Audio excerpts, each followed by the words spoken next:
I moved across the Atlantic for Nathan. I traded my life, my career, and my proximity to everyone I loved for the promise of a future with him. But for 5 years, my residency application has been a cycle of delays and rejections. Meanwhile, Jade, the family friend Nathan insisted on taking in, secured her permanent residency in just 3 months. Nathan personally hired an elite immigration firm to fast-track her case, claiming it was an emergency. In the wake of that disappointment, I told him I wanted to go home, to London. Nathan crumbled. He held me, weeping, begging me to stay. "Summer, you're my wife," he whispered into my hair. "Your papers will come through eventually. It's just red tape.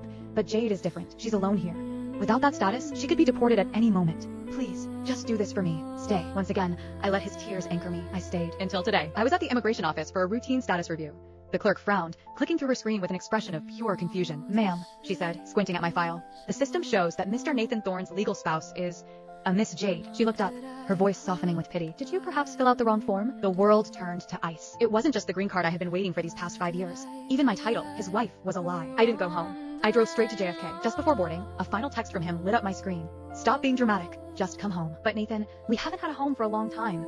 The clerk watched me, waiting for a response. When I didn't speak, she cleared her throat and repeated herself. "Ma'am, you might want to double-check your records." I snapped back to reality and pulled the paperwork across the desk.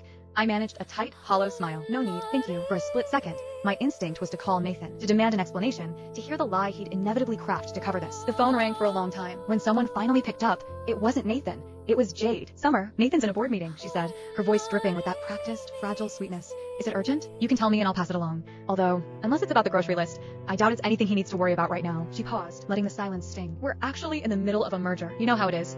You probably shouldn't bother him with domestic stuff while he's working." I couldn't find my voice. The irony was a physical weight in my chest. In the background, I heard Nathan's muffled voice. "Who is it?" Jade chuckled softly. "No one, honey. Just a telemarketer. Go back to the contract." The line went dead. I stared at the black screen of my phone until a single tear splashed onto the glass. Then, I started to laugh. A bitter, jagged sound. Looking back, I shouldn't have been surprised. Nathan and Jade had grown up together. She was the one who got away. His first love. The girl his parents had always wanted for him. I knew that when we started dating. But Nathan had taken my hand, looked into my eyes with such convincing devotion, and promised me, "That's the past, Summer. You're my present. You're my everything." And like a fool, I believed him. Shortly after we moved to New York, Jade suddenly appeared, claiming a job offer had brought her to the city. Nathan was frantic about her safety. "She's a young woman alone in a strange city, Summer. I wouldn't sleep knowing she was in some sketchy apartment. Please, let her stay with us." So, Jade moved into our guest room. She moved into our lives. Then, she happened to get a job as his executive assistant. Anyone with eyes could see it. But Nathan always had the same defense. "She's like a sister to me. Don't be so insecure." So I closed my eyes, I plugged my ears, I played the role of the perfect, supportive wife. Before I left London, my mother had watched me pack my life into 3 suitcases. She didn't try to stop me. She knew I was too far gone in love to listen. She just gave me a tired, knowing smile. "You're young, Summer. You'll learn," she said. "A woman who lives on an allowance lives on a leash. The moment he decides to stop feeding you, you'll realize you have nothing of your own. Being a housewife is a dangerous gamble," she warned. "And the house always wins."